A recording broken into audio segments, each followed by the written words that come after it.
क्या किताब लिखी गई है? हाँ, क्योंकि जनरल नरवणे ने वो बात बार-बार कहा है, बार-बार कही है कि मैंने वो किताब लिखी है और वो किताब अभी रक्षा मंत्रालय के पास है। क्या रक्षा मंत्रालय के और सरकार के ऐसे नियम हैं कि सेवानिवृत्त अधिकारी कोई किताब नहीं लिख सकते? नहीं, ऐसा कोई कानूनी बाध्यता नहीं है। देखिए, ये 2 चीज़ें हैं इसमें, एक तो आपको लोगों को अकाउंटेबल रखना पड़ेगा कि पॉलिटिकल लीडरशिप अकाउंटेबल है।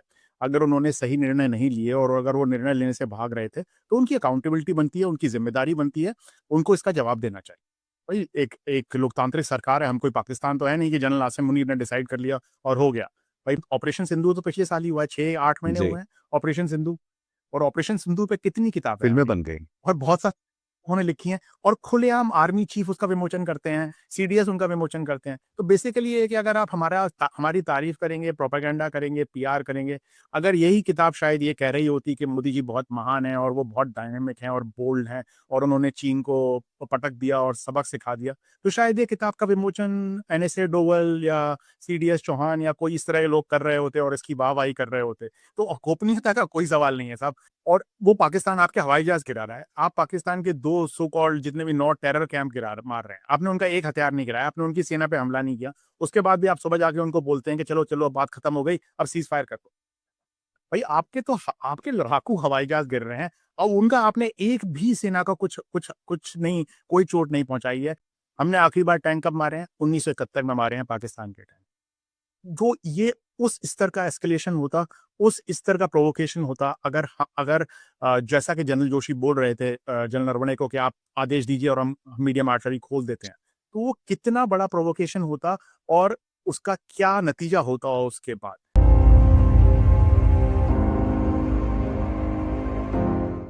नमस्कार, मैं हूँ नीतीश त्यागी और आप हैं हरकारा डीप डाइव पर।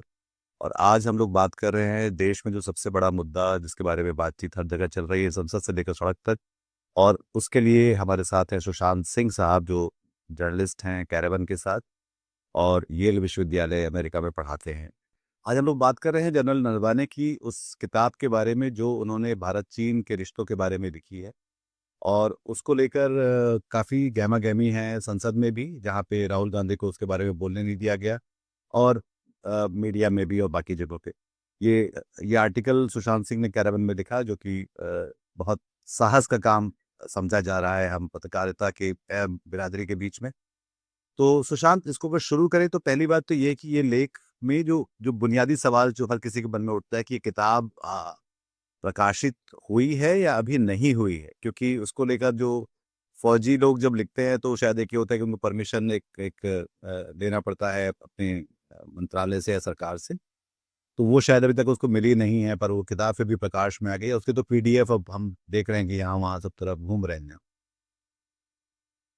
देखिए निधि इसकी सच्चाई तो ये पहली बात तो बहुत-बहुत शुक्रिया मुझे बुलाने के लिए, आपके साथ बातचीत के लिए।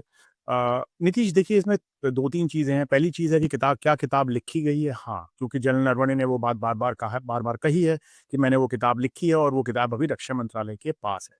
क्या रक्षा मंत्रालय के और सरकार के ऐसे नियम हैं कि सेवानिवृत्त अधिकारी कोई किताब नहीं लिख सकते? नहीं, ऐसा कोई कानूनी बाध्यता नहीं है। बहुत सारे लोग इस तरह की किताबें पहले भी लिखते रहे हैं।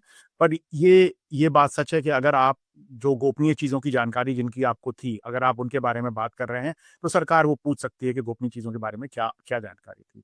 जहाँ तक मुझे पता है, हिंदुस्तान टाइम्स के राहुल सिंह की एक रिपोर्ट है कि ये जब किताब की प्रति माँगी गई 2024 की शुरुआत में, जब इसके पीटीआई ने 1-2 अंश छापे थे और इस प्रति को सेना मुख्यालय ने, आर्मी हेडक्वार्टर्स ने अपने कमेंट्स के साथ रक्षा मंत्रालय को भेज दिया।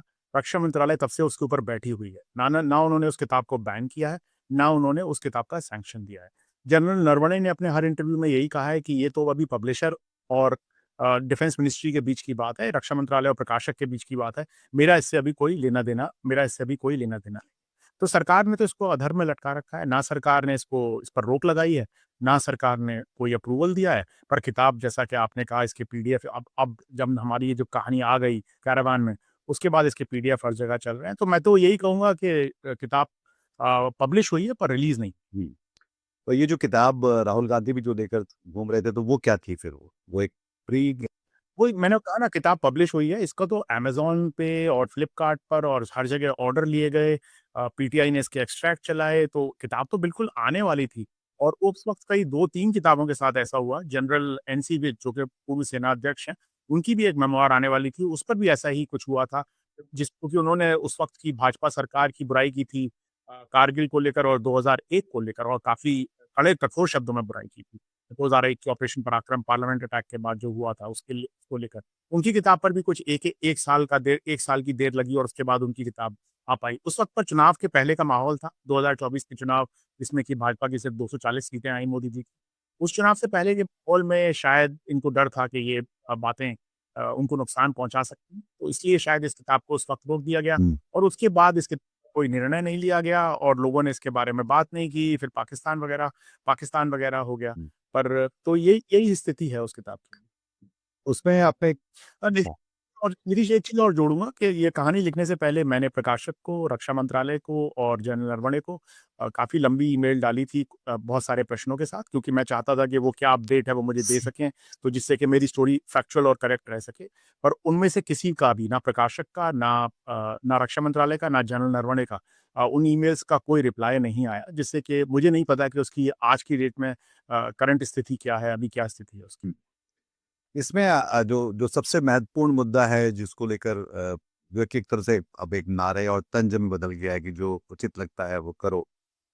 जो कि आपने लिखा कि 31 अगस्त 2020 की रात जब चीनी टैंक रेचिन ला की तरफ बढ़ रहे थे और जनरल नरवणे बार-बार दिल्ली से इस बारे में आदेश माँग रहे थे कि तो उनको क्या करना है।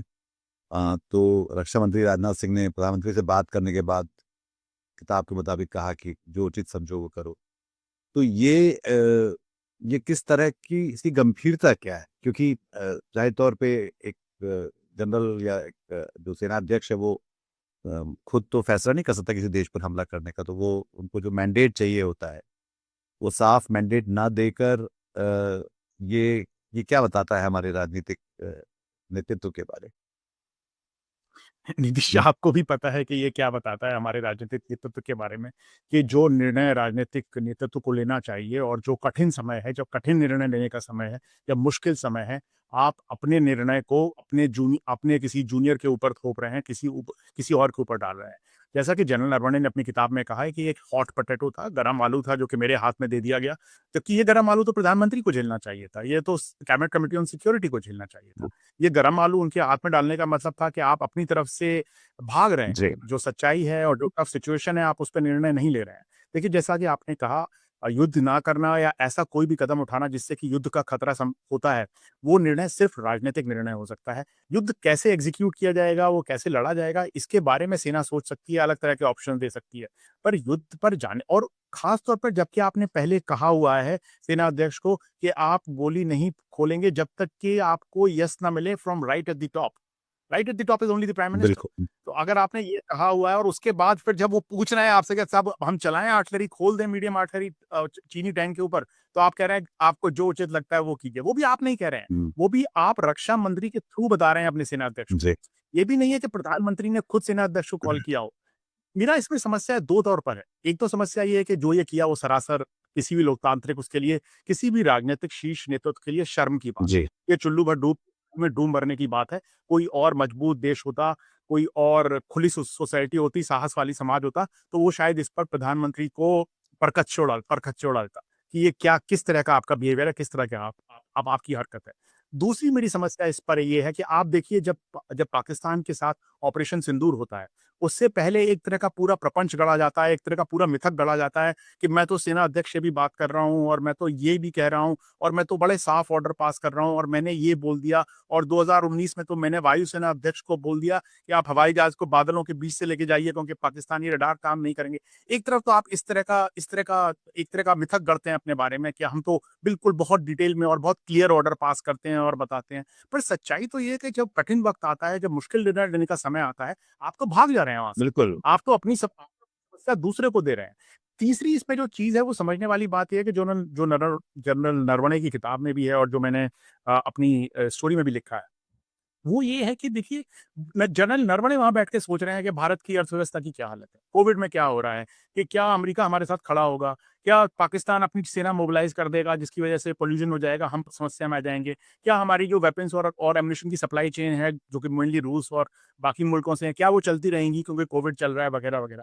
भई ये सवाल तो रणनीतिक हैं, ये सवाल आर्थिक हैं, इसके लिए वित्त मंत्रालय है, इसके लिए विदेश मंत्रालय है, इसके लिए रक्षा बाकी मंत्रालय मंत्रालय। हैं जी, जिनका ये काम मिड कमिटी ऑन सिक्योरिटी का काम है ये बैठ के डिसाइड करना, प्रधानमंत्री का काम है बैठ के डिसाइड करना। ये निर्णय लेना सेना अध्यक्ष का काम नहीं है। सेना अध्यक्ष का काम भारतीय थल सेना का किस तरह से युद्ध के लिए प्रयोग करना और उसकी जीत सुनिश्चित करना, ये उसका काम है। उसका काम भारतीय वायुसेना और भारतीय नौसेना का भी नहीं है। जी, आप बाकी चीज़ें छोड़ जी, भारत की जो कूटनीतिक सेवा है, वो भी उनके नीचे नहीं जी। आती है। भारत की जो आर्थिक नीति है, वो भी उनके नीचे नहीं आती है। तो वो किस बेसिस पर ये डिसीज़न ले रहे हैं और वो क्या सोच के ये डिसीज़न ले रहे हैं?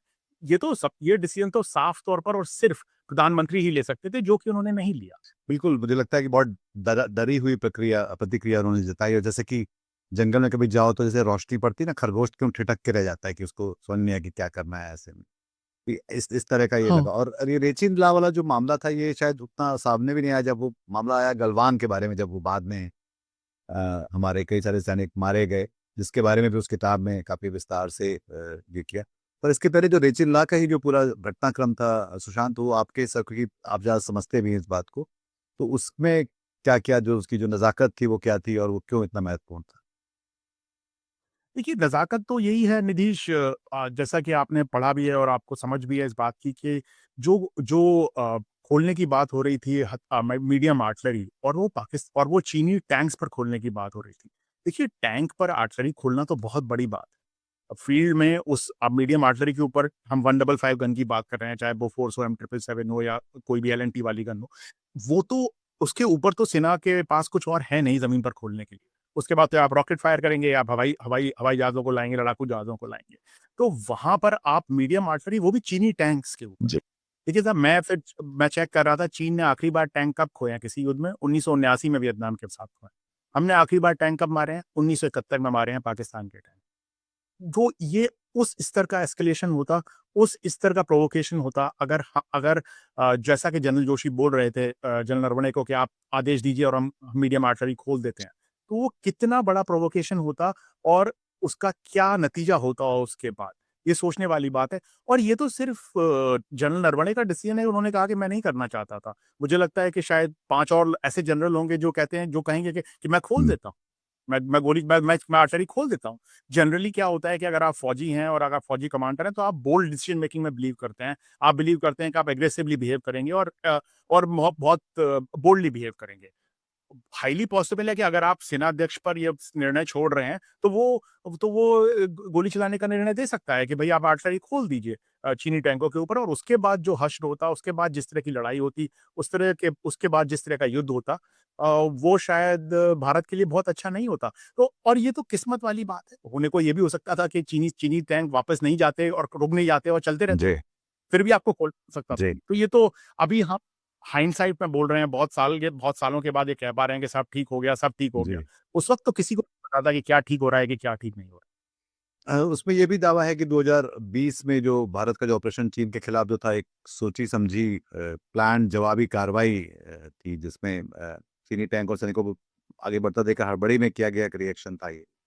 तो ये जो फिर हम लोग वहीं वापस आ रहे हैं कि इसकी जो नेतृत्व का जो फैसला करने वाली जो चीज़ है कि फैसला करने से क्यों हम बचते रहे या डरते रहे इस बात से?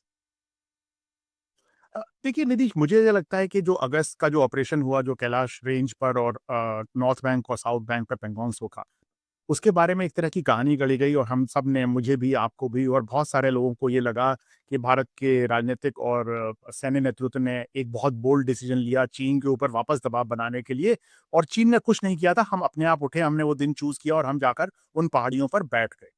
पर जब आप नितिन नरवणे की किताब देखते हैं, तो ये साफ नज़र आता है कि ऐसा नहीं है। हमने कोई बोल्ड निर्णय नहीं लिया, ना हमारे राजनीतिक नेतृत्व ने, ना हमारे सैन्य नेतृत्व ने। हम सिर्फ चीनी सैनिक ऑलरेडी साउथ बैंक की तरफ आ रहे थे और हमें लगा कि अगर चीन इन इलाकों पे भी कब्जा कर लेगा जैसे उसने पहले किया है पीपी 15 पीपी 17 गलवान पे तो हमारे लिए समस्या खड़ी हो जाएगी हमारी सेना प्लान तैयार थे हमारी सेना के पास। हमारी सेना तब तक मोबिलाइज़ हो चुकी थी, रिज़र्व्स हमारे वहाँ पर थे। हम वहाँ पर जाकर तब हमने जाकर रिस्पॉन्ड करना शुरू किया, जिससे कि चीन उन इलाकों पे कब्ज़ा ना कर पाए। जी, जब हम साउथ बैंक की तरफ गए, तब हमको लगा कि चीन अभी रेचिनला और रेज़ांगला की तरफ आएगा। तब हम रेचिनला और रेज़ांगला की तरफ भागे। तब चीनी टैंक रेचिनला और रेज़ांगला की तरफ आए, उनके जवान भी आए, गोली चलती है, 3 गोलियाँ उनकी साइड से, 2 गोलियाँ हमारी साइड से, ये वगैरह-वगैरह कार्रवाई हुई। पर बड़ी बात यहाँ पर ये है कि जो हमें कहानी सुनाई गई कि भारत ने डिसाइड किया एक क्विड प्रो क्वो ऑपरेशन करने का और चीन पे दबाव बनाने का, वो कतई सच नहीं है। भारत उन इलाकों में तब गया जब उसे चीनी सेना वहाँ आती हुई दिखी और चीनी सेना का वो उन जगह पर कब्जा करने से रोकने के लिए गया। भारत ने कोई बोल्ड और एग्रेसिव ऑप्शन उस वक़्त चूज़ नहीं किया, जैसा कि हम सबको उस वक़्त दर्शाया गया, बताया। तो अभी तक की 3 बातें तय हुई। एक तो ये कि जो उचित लगे वो करो, मतलब आपने छोड़ दिया उन पे। दूसरा जो है, आपने देश से और शायद अ, द फ़ौज को कॉन्फिडेंस में नहीं लिया और अपने फैसले नहीं सुनाए। और तीसरा है कि देश को भी सच नहीं बताया कि ये जो कोई गुस्सा नहीं है और कोई ना कोई गया है, ना कोई आया है। उस तरह के जो बहुत द्विअर्थी, अर्धसत्य की तरह कुछ कहा जाने वाले वाक्य जिनका कोई मतलब सामने कोई निकाल नहीं सकता, और उसके बीच में से आप बच निकलने की कोशिश करते हुए दिखलाई पड़ते हैं खुद नरेंद्र मोदी इस बातचीत में। तो अब जब ये बात लगभग साबित हो ही गई कि वो जो कह रहे थे वो सच नहीं था, अ, और शायद झूठ था, तो उसको अब कैसे देखा जाना चाहिए? देखिए उसमें ये है कि जो नए तथ्य सामने आए हैं, उन तथ्यों के हिसाब से हमको जो जो इवेंट्स हुए हैं, उनको समझने की ज़रूरत है। जो पूरा एपिसोड है लद्दाख का, उसको समझने की ज़रूरत है और उसमें जो गलतियाँ हुई हैं राजनीतिक नेतृत्व की तरफ से या सैन्य नेतृत्व की तरफ से या जो जो सेना नीचे थी, वहाँ पर जमी हुई थी, उन गलतियों को एनालाइज़ करने की ज़रूरत है और उनसे सीखने की ज़रूरत है। देखिए, ये 2 चीज़ें हैं इसमें, एक तो आपको लोगों को अकाउंटेबल रखना पड़ेगा कि पॉलिटिकल लीडरशिप अकाउंटेबल है। अगर उन्होंने सही निर्णय नहीं लिए और अगर वो निर्णय लेने से भाग रहे थे, तो उनकी अकाउंटेबिलिटी बनती है, उनकी ज़िम्मेदारी बनती है, उनको इसका जवाब देना चाहिए। भई एक एक लोकतांत्रिक सरकार है, हम कोई पाकिस्तान तो है नहीं कि जनरल आसिम मुनीर ने डिसाइड कर लिया और हो गया। भई तो प्रधानमंत्री को को इस बात का जवाब देना चाहिए सबसे पहले तो। और दूसरी बात है, हमें इनसे सही सबक लेनी चाहिए, जिससे कि अगली बार ऐसी गलती ना हो, चाहे वो सेना के लिए हो, चाहे वो सेनाध्यक्ष के लिए हो, चाहे वो प्रधानमंत्री कार्यालय के लिए हो। तो मुझे लगता है कि इन 2 पैरेलल लाइन्स पे काम होना चाहिए। पॉलिटिकल अकाउंटेबिलिटी पक्का एस्टैब्लिश होनी चाहिए। डेमोक्रेसीज़ इसी तरह फंक्शन करती हैं, लोकतंत्र इसी तरह चलते हैं कि आपका जो नेतृत्व है वो जनता के लिए ज़िम्मेदार है, अपने किए हुए कामों के लिए या ना किए हुए कामों के लिए भी पूरी तरह से ज़िम्मेदार है और उसकी ज़िम्मेदारी तय होनी चाहिए और हमें सबक सीखनी चाहिए। इसमें जो आपने एक ये भी कहा है कि जो भारत और चीन के बीच जो कोर कमांडर्स स्तर की बैठकें हो रही थी, तो विदेश मंत्रालय ने कहा कि इसके मिनट्स नोट ना किए जाए। उसकी क्या वजह हो सकती है? क्यों ऐसा? अ, हाँ, तो जैसा कि जनरल नरवणे ने लिखा है कि जब कोर कमांडर की मीटिंग का प्रपोज़ल चीन की तरफ से आया, तो हम भारत ने एक्सेप्ट किया उस प्रपोज़ल को और कहा कि हम तैयार हैं कोर कमांडर लेवल जी, मीटिंग करने के लिए। देखिए, उसमें ये समझने वाली बात है निधीश कि पीएलए जो है वो कम्युनिस्ट पार्टी की आर्मी है और उसकी स्टैंडिंग बहुत हाई है क्योंकि वो रेवोल्यूशनरी कंट्री है और वो उस आर्मी की वजह से वहाँ रेवोल्यूशन हुआ चीन जी, के अंदर। वो हमारी तरह की फ़ौज नहीं है कि ब्रिटिश फ़ौज थी और आप आज़ाद हो गए, तो वो अब भारत की फ़ौज बन गई। उन्होंने ही वहाँ रेवोल्यूशन लाए, उनकी वजह से ही कम्युनिस्ट पार्टी एक्ज़िस्ट करती है। और वो कम्युनिस्ट पार्टी की सेना है, ना कि वो चीनी देश की सेना है। वो कम्युनिस्ट पार्टी उनकी स्टैंडिंग बहुत हाई है। तो जो सीएमसी में होता है जैसे अभी शी जिनपिंग है, तो वहाँ पार्टी पार्टी कंट्रोल करती है सेना को और सेना की स्टैंडिंग बहुत हाई है। तो जब चीनी सेना ने बोला कि आप हमारे साथ बात कीजिए कोर कमांडर लेवल की, तो चीन की सेना तो डिफेंस उनकी फॉरेन मिनिस्ट्री वगैरह से बहुत ऊँचे स्तर पर है और उसकी पॉलिटिकल स्टैंडिंग बहुत ज़्यादा है। तो उनको तो किसी की ज़रूरत नहीं थी, उनका एक पॉलिटिकल कमिसार साथ में आता। जी। भारत में कहानी उल्टी है। भारत में जो विदेश मंत्रालय है उसकी स्टैंडिंग आर्मी से बहुत ज़्यादा ऊपर है और भारतीय विदेश मंत्रालय ने कहा कि ये तो ये तो हमारा फैसला होता है, ये तो हमारी उसमें आता है प्रेफ this is in our remedy. Prerogative, हाँ। हाँ, हमारा प्रेरोगेटिव है कि चीन के साथ क्या बात होगी, क्या नहीं होगी, चीन हमारा मुद्दा है चीनी बॉर्डर का, तो आप इस पर कैसे कुछ भी साइन कर सकते हैं। तो जैसे जनरल नरवणे ने कहा है कि जब वो साइन नहीं कर पा रहे थे कुछ भी बातें, तो चीन के साथ क्या एग्री हो रहा था और चीन ने हमें क्या कंसीड किया, वो हम कभी जाके दोबारा चीन को बोल ही नहीं पा रहे थे। तो कोई अंडरस्टैंडिंग नहीं हो पा रही थी, कोई समझ नहीं आ रही थी और उसके बहुत सारे दूरगामी और खतरनाक परिणाम हुए। जैसा कि आपने गलवान वाला भी किस्सा देखा कि वो बात हुई कि आप तंबू लगाएँगे, नहीं उन्होंने कहा हम तंबू लगाएँगे, हमने कहा हम पता करके बताएँगे, पर उन्होंने अज़्यूम कर लिया कि आपने एग्री कर लिया है। और ऐसा कई चीज़ों में हुआ कि वो कुछ बोलते थे और हमारी साइड कहती थी हम पता करके बताएँगे, तो वो कहते थे अज़्यूम कर लेते थे कि हमने तो बता दिया था, तो आप लोगों का ये हो हुँ। गया। तो इसकी वजह से समस्या यही हुई कि काफ़ी कन्फ्यूज़न, काफ़ी मिसअंडरस्टैंडिंग हुई और कोई चीज़ अचीव नहीं हो पाई। ये वक़्त सिर्फ़ बर्बाद होता रहा इन मीटिंग्स में जिनमें कि कोई मिनट्स नहीं थे। शायद नवीं मीटिंग में जाकर जब जॉइंट सेक्रेटरी एनईए के शामिल हो गए थे, तब जाकर उन मिनट्स को रिकॉर्ड किया।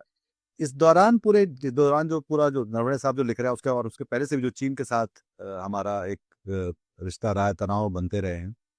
तो इस दौरान चीन ने क्या-क्या कर लिया भारत के साथ? और उस बफर ज़ोन में, सीमा में, सेटलमेंट्स बनाने में, अपनी पकड़ बनाने में क्या-क्या कुछ किया?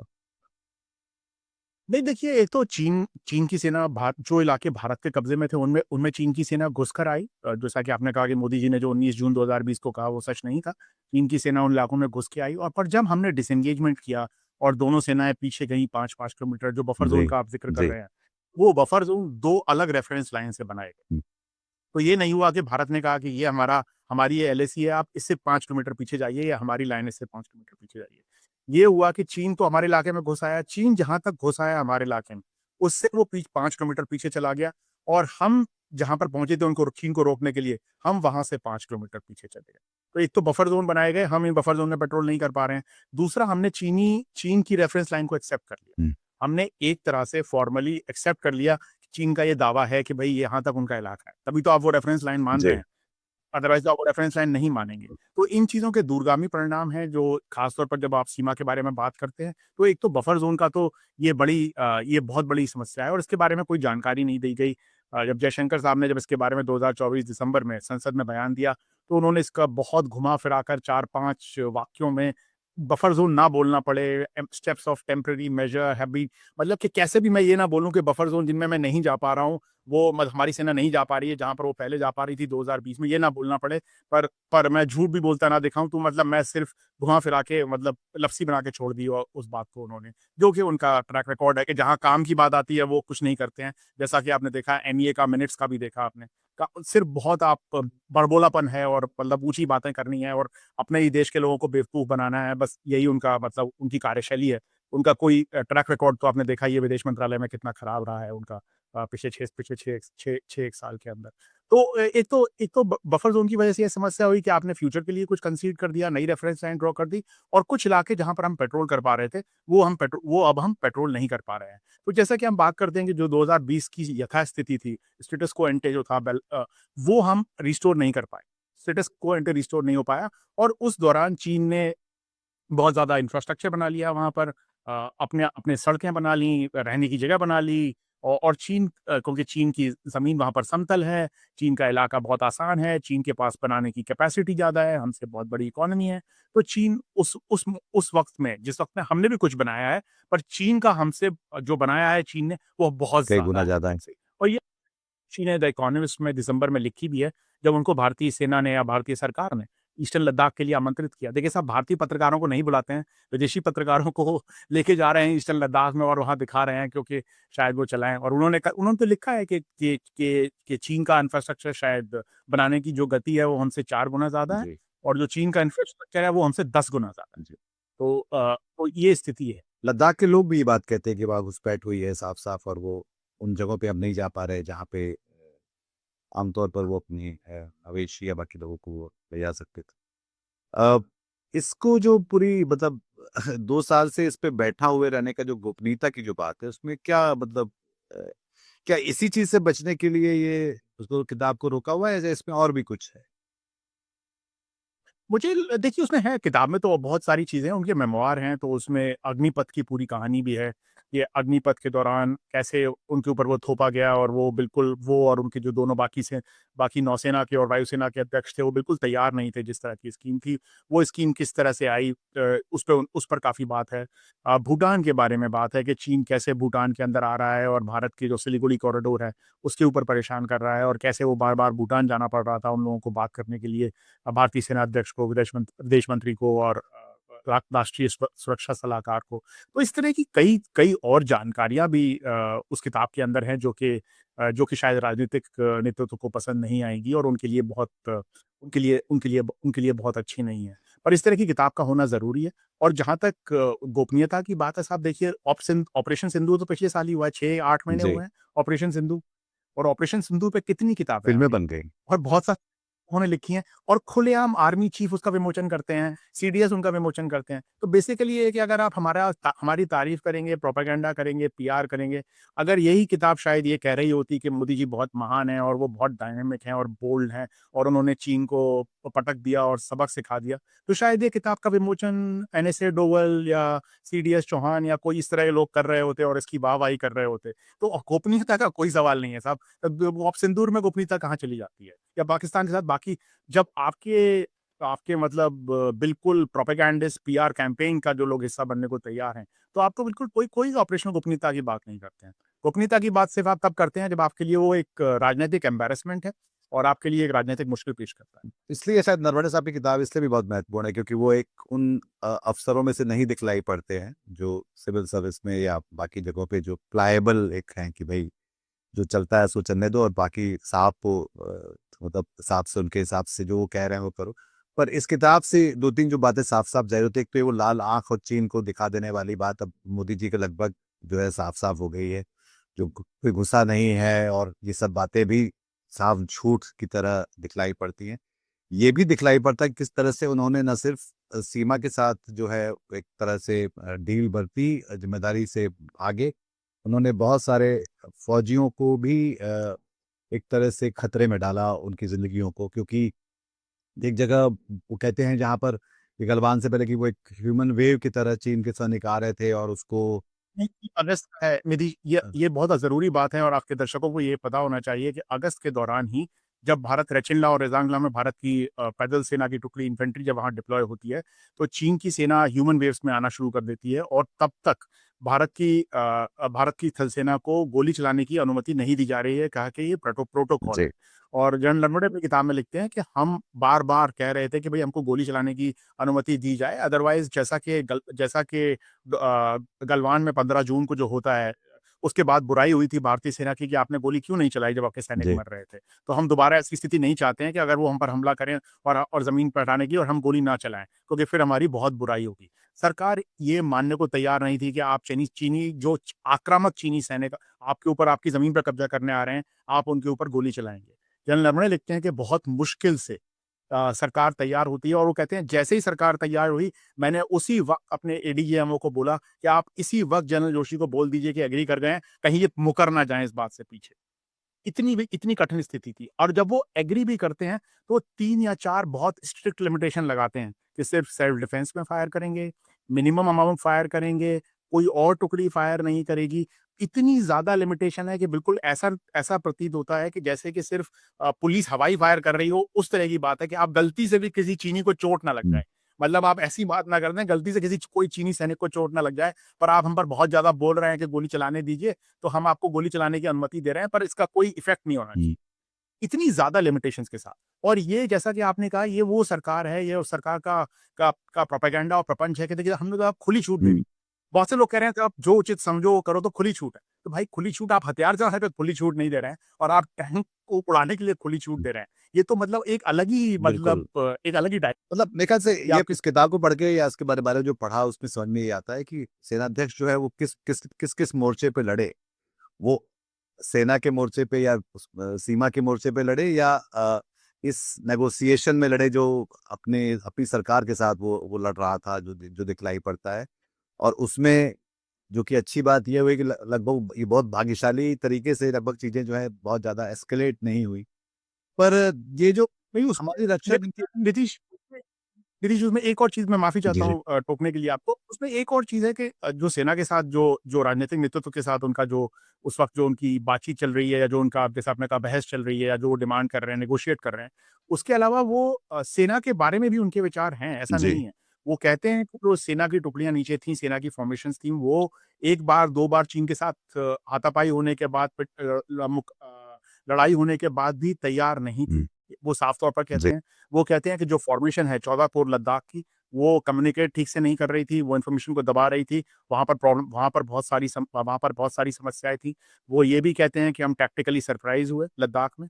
वो कहते हैं स्ट्रैटेजिक सरप्राइज़ नहीं था, पर टैक्टिकली हम सरप्राइज़ थे क्योंकि हमारे पास ISR equipment, intelligence surveillance recognition equipment नहीं है और इसलिए हम सरप्राइज़ हुए। तो वो ये कुछ सेना की जो स्ट्रक्चरल प्रॉब्लम्स हैं, जो नीचे के तौर स्तर पे भी प्रॉब्लम है, उसको भी वो साफ तौर पे कहते हैं। तो एक तो राजनीतिक तौर पर समस्याएँ हैं और राजनीतिक तौर पर जो बात संसद में लीडर ऑफ अपोजिशन ने उठा दी और उसके बाद बात बड़ी हो गई, वो सेना के बारे में भी कुछ बातों को उठाते हैं, जिस पर कि शायद सेना को भी विचार करने की बिल्कुल, ज़रूरत है। सेना भी उनसे वो उस बारे में तो लगातार हर तरफ, चाहे वो वायुसेना के बारे में, थल सेना के बारे में बहुत सारी बात होती रही है सुशांत। पर इसके साथ मैं ये सोच रहा था कि जो कि मैं श्रवण गर्ग से भी बात कर रहा था, तो उस दौरान हमने ये बात की कि और वो आपका काफ़ी प्रशंसा कर रहे थे कि आपकी रिपोर्टिंग के इसके बारे में।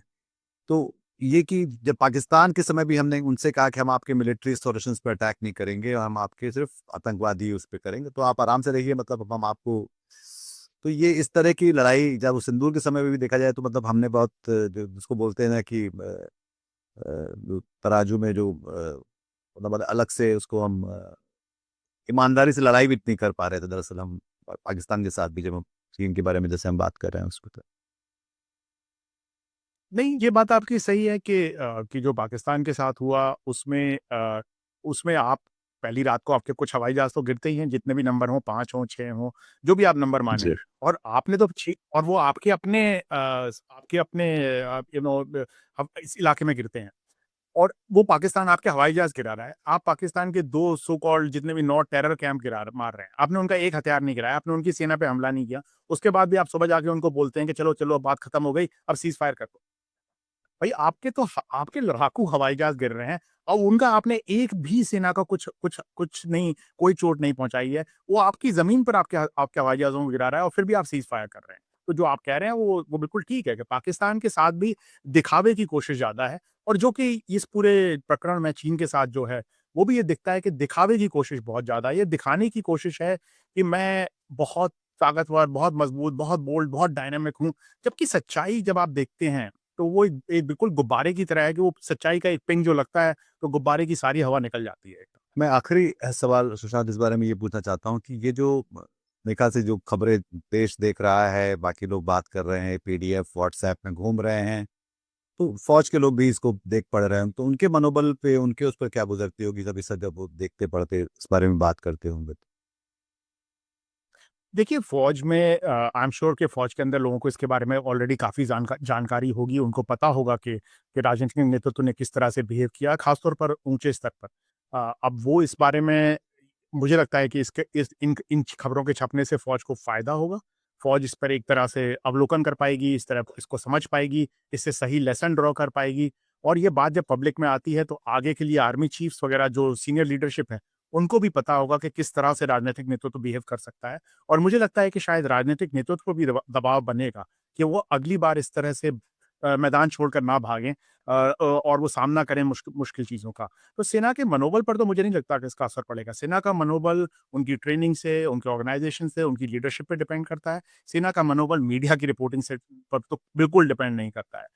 सेना का मनोबल अगर मीडिया की रिपोर्टिंग से हर्ट हो जाता तो फिर तो भारतीय सेना का शायद ही कहीं काम कर पाती किसी भी जगह पर जहाँ जहाँ काम करती है। मेरा बल्कि जैसा कि मैंने कहा मैं फिर रिपीट करूँगा, मुझे लगता है कि सेना को इससे बहुत फ़ायदा होगा क्योंकि सेना इससे एक तरह से अपने अपने इंट्रोस्पेक्ट कर पाएगी, इम्प्रूव कर पाएगी और राजनीतिक नेतृत्व को भी शायद समझ आएगी, जो अगला भी आएगा कल मोदी जी के बाद कोई और सरकार होगी, किसी और पार्टी के नेता होंगे, उनको भी समझ आएगा कि कैसे सेना के साथ डील करना है और क्या आपको निर्णय आपको लेने हैं, जो कि आप किसी और के ऊपर नहीं थोप सकते हैं। और फिर एक बात ये भी है कि भारत की जो अंतर्राष्ट्रीय प्रतिष्ठा है, मतलब अभी यही सब अगर, क्योंकि ये सब ऐसा तो है नहीं कि पाकिस्तान में और चीन में लोग नहीं देख पा रहे होंगे और दुनिया में लोग नहीं देख पा रहे होंगे, जो लोग इसको इस पे नजर निगाह रखते हैं, तो उस उनकी निगाहों में हमारी राष्ट्रीय प्रतिष्ठा है जो भी भारत की रही है, चाहे सेना की है, हमारी अपनी रक्षा की क्षमताओं की है, उसको लेकर क्या ख्याल बन रहा होगा? देखिए हाँ, देखिए सर सवाल तो रहे हैं भारत के ऊपर। भारत की जनता को आप भले ही अपने हमारा जो बिल्कुल बिग मीडिया है, आप इंडिपेंडेंट मीडिया चलाते हैं तो आपको पता है हमारा बिग मीडिया तो बिल्कुल सरकारी उसको बिल्कुल। हवा देता है। तो शायद जनता को आप अपने देश के अंदर बेवकूफ़ बना सकते हैं, पर सीएनएन ने तो पहले दिन छाप दिया था ना ऑफ सिंदूर के कि आपके रफ़ाल गिर जी, गया है, या फ्रांस के सेनाध्यक्ष ने तो बोल जी। दिया था। तो विदेशों में तो जानकारी हमेशा रही है कि क्या सच्चाई है, क्या सच्चाई नहीं है, चाहे वो चीन के बॉर्डर पर हो या पाकिस्तान के साथ हो। तो उनको तो शायद काफ़ी हद तक ज्ञात होगा, पर बाकी कुछ जो छोटे मुल्क हैं या जिनका इतना इंटरेस्ट नहीं है, जिनकी इतनी सर्विलेंस नहीं है, उनको शायद उनके लिए शायद थोड़ी नई जानकारी होगी, थोड़ा वो होगा। पर देखिए साहब, अभी हम जब बात कर रहे हैं, कल रात को ही राष्ट्रपति ट्रंप ने जिस तरह का वो निर्णय एग्ज़ीक्यूटिव ऑर्डर रूस से तेल नहीं खरीदने वाला जो पास किया है, तो उसी से आपको मालूम पड़ जाता है कि भारत की इस वक़्त क्या स्थिति है और भारत की क्या अंतर्राष्ट्रीय साख है। क्या इससे भारत पहले के फैसले कौन ले रहा है? चाहे सिंदूर में युद्ध रुकवाने का हो, चाहे तेल ना खरीदने का हो, टैरिफ्स का चाहे हो, चाहे तेल ईरान से नहीं खरीदने का डील। हो, वेनेज़ुएला से तेल खरीदने का हो। नहीं, और इस बार देखिए साहब वो कह रहे हैं नीतीश कि आप हमको बोला गया है कि तेल नहीं खरीदेंगे रूस से, और ये मॉनिटर करने के लिए एक अमेरिका की कमेटी होगी, और अगर इन्होंने तेल खरीदा, तो उस कमेटी के निर्णय के हिसाब से मैं दोबारा टैरिफ लगा सकता हूँ, पूरा या आधा या जितना भी। जी, मतलब, और भारत की सरकार इसमें कितना 12-14 घंटे, 15 घंटे हो गए हैं, भारत की सरकार का अभी तक इस पर कोई बयान, कोई प्रतिक्रिया नहीं आई है। जब कॉमर्स मिनिस्टर से पूछा गया तो बोल रहे हैं विदेश मंत्रालय से पूछिए। विदेश मंत्रालय कोई सा बयान नहीं दे रहा है। मतलब प्रेसिडेंट ट्रम्प, आपकी सॉवरेनिटी कहाँ है इस वक़्त? बिल्कुल। आपकी आपकी खुद मुख्तारी कहाँ जी, है? आपकी संप्रभुता कहाँ है इस वक़्त? जी। आप क्या, आपका निर्णय, अमेरिका आपको धमकी दे रहा है, बोल रहा है कि देखिए आप तेल खरीदेंगे तो हम वापस टैरिफ लगा देंगे, और आप चुपचाप उसको सह रहे हैं और आप चुपचाप उसको देख रहे हैं।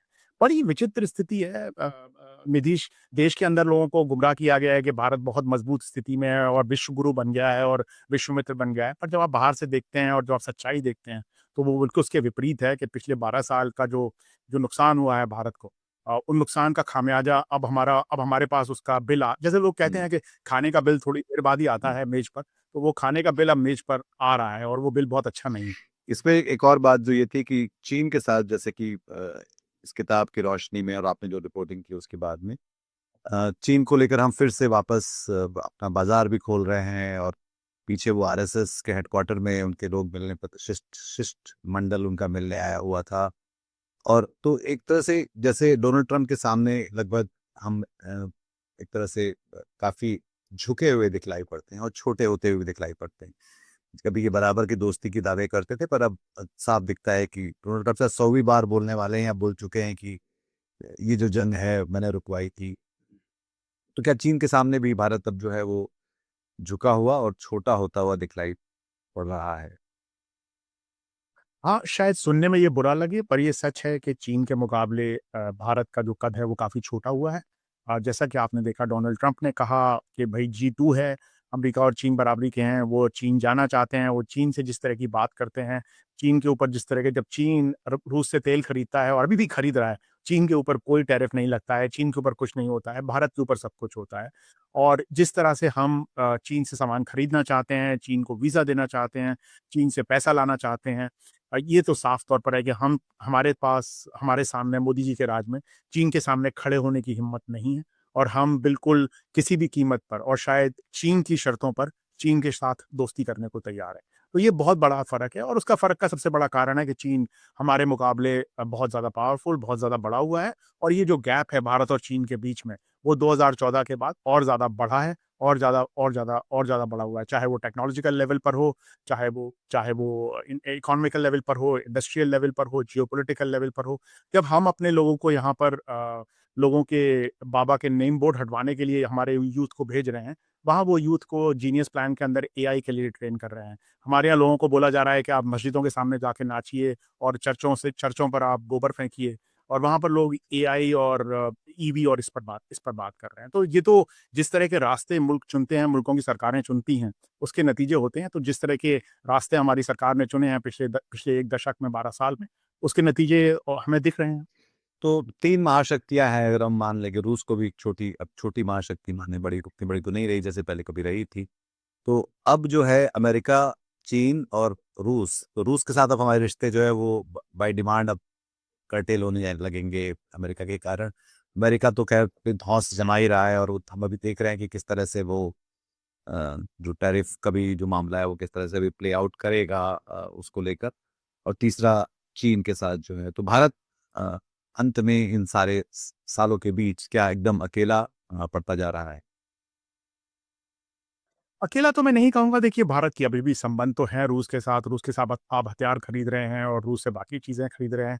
अब इस पूरे प्रकरण के बाद कि हम रूस से बिल्कुल तेल नहीं खरीदेंगे, उसके बाद रूस किस तरह से बिहेव करता है? क्या वो पाकिस्तान के साथ जाता है? क्या वो भारत पर दबाव डालता है? या क्या क्या क्या स्थिति होती है? वो एक देखने वाली बात बात ज़रूर होगी। अमेरिका के साथ भी दोस्ती नहीं है, पर अमेरिका हमारा दुश्मन तो बिल्कुल नहीं जी। है। 1971 वाली स्थिति तो नहीं है कि वो पाकिस्तान के साथ जाकर हमारे ऊपर दबाव बनाएगा। अगर वैसी स्थिति बनती है तो शायद खराब स्थिति होगी। पर मेरा कहना ये है कि जैसा कि बताया गया हमको कि सब हम सबके मित्र हैं और सब हमसे गले मिलते हैं और कोई भी जयशंकर जैसा कहते थे कि भई पूरे विश्व में कोई ऐसा निर्णय नहीं होता जो मोदी जी से पूछे बिना बिना पूछे लिया जाता है। तो भाई ऐसा तो नहीं है। आपकी स्थिति आप एक मिडल पावर हैं, आप एक रीज़नेबली डिसेंट मिडल पावर जिसका जिसका फ्यूचर ब्राइट हो सकता है अगर वो सही निर्णय ले और अपने अपने लोगों को पढ़ाए-लिखाए, साइंटिफिक प्रोग्रेस करे। और अगर आपने वो सही निर्णय लेंगे तो आप एक एक पावरफुल कंट्री के तौर पर उभर सकते हैं। पर अभी आप यू हैव नॉट अराइव्ड। देखिए साहब, जो जो डंग ज़ियाओपिंग की बात थी ना, हाइड एंड बाइट, कि भाई जब तक हम बिल्कुल ताकतवर मजबूत नहीं हो जाते हैं, तब तक अपना सर नीचे रखेंगे। हम किसी को नहीं बोलेंगे कि हम ताकतवर हैं। हमारे यहाँ मोदी जी के टाइम में उल्टा हुआ है, बड़बोलापन है। बिल्कुल। हम ताकतवर नहीं हुए हैं। हाँ भाई, हमारी 2500-2600 पर डॉलर पर कैपिटा की इनकम है। चीन की 12-13,000 13,000 की है, अमेरिका की 88,000 की है। जी। हम हैं तो है नहीं बड़े, बिल्कुल। हम दिखाने की कोशिश है, बड़बोलापन है कि साहब मैं बहुत बड़ा हूँ, बहुत बड़ा हूँ। ये बिल्कुल उल्टा है चीन के और जो डंग ज़ियाओपिंग ने किया कि साहब बिल्कुल हम तो बिल्कुल दब के बैठेंगे और जब जब हम बड़े हो जाएँगे तब खुलकर सामने आएँगे। जी। आई थिंक वो उस तरह की स्ट्रैटेजी जियोपॉलिटिक्स में बेटर काम करती है कि आप हाइड एंड बाइट करें, चुप जब तक आप बड़े नहीं बने हैं, ताकतवर नहीं बने हैं, अपना सर नीचे रखें और फिर आप जब आप बड़े हो जाएँ, ताकतवर हो जाएँ 2008, 2012 में जैसे चीन ने किया, फिर आप खुलकर सामने आएँ और बोलें कि भई अभी बताइए अब क्या करना है? तो पहले ताकत बढ़ानी चाहिए, उसके बाद बड़बोलापन दिखाना चाहिए। बहुत-बहुत शुक्रिया सुशांत, इस बारे में बात करने के लिए। मेरे ख़्याल से हिंदी में इन बातचीतों को लाना, इस बातचीत को लाना बहुत ज़रूरी भी था, क्योंकि ज़्यादातर लोग जो हैं उसके बारे में वो उस भ्रम और दुष्प्रचार के शिकार ज़्यादा होते हैं, जो कि सरकार खुद और मेन स्ट्रीम का मीडिया आपको सुबह, शाम, दोपहर गुट्टी की तरह पिलाता रहता है। तो उसमें इस बीच ये बातचीत ज़रूरी है। इसमें बहुत सारे सवाल हैं जो देश के लेकर भी और हम सबको लेकर भी हैं, कि हम इस देश को, हमारी सरकार को और हमारे रक्षा जैसे महत्वपूर्ण मामले को किस तरह से देखते हैं। और इस बातचीत के कारण मुझे लगता है कि आपको भी काफ़ी समझ थोड़ी-सी बेहतर हुई होगी और इसमें बातचीत के लिए आपके पास भी कई सारे मुद्दे होंगे इसको लेकर। सुशांत, आपका बहुत-बहुत शुक्रिया इस बातचीत के लिए। आपको ये बातचीत अगर अच्छी लगी तो अपने हम-ख़याल लोगों के साथ इसको साझा करिए, इस चैनल को सब्सक्राइब करिए और हमारे साथ बने रहिए। अपना ख़याल रखिए। शुक्रिया। शुक्रिया रितेश, बहुत-बहुत नमस्कार। शुक्रिया आपका। आज की ताजा खबर, आज की ताजा खबर, आज की ताजा खबर। आओ काका जी इधर, आओ मामा जी इधर, सुनो दुनिया की खबर।